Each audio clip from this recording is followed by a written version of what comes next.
ঠিক তখনই তার ঘরের ঝাড়বাতিটা একটু দুলে উঠল, আর হঠাৎ করে সে অনুভব করল যেন কেউ তার পেছনে দাঁড়িয়ে আছে। অর্ণব ঘুরে তাকালো। সে দেখল তার সামনে একজন মানুষ দাঁড়িয়ে আছে।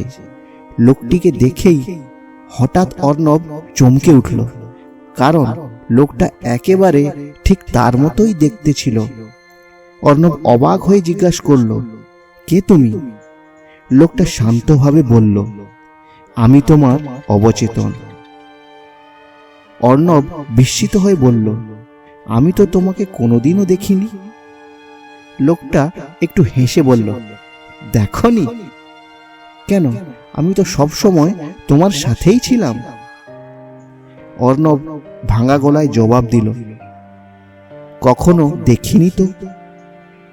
তখন লোকটা আবার বলা শুরু করল, যখন তুমি নতুন কিছু শুরু করতে চেয়েছিলে, তখন আমি তোমায় বলেছিলাম তুমি পারবে না। যখন তুমি স্বপ্ন দেখেছিলে বড় কিছু করবার, তখন আমি তোমায় ভয় দেখিয়েছিলাম মানুষ হাসবে। যখন তোমার সামনে সুযোগ এসেছিল, আমি তোমায় বুঝিয়েছিলাম এটা তোমার জন্য নয়।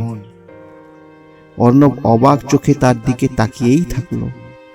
লোকটা আবার বলল, আমি তোমার ভয়, আমি তোমার সন্দেহ, আমি তোমার অলসতা, আমি সেই কণ্ঠস্বর যাকে তুমি বছরের পর বছর বিশ্বাস করেছ।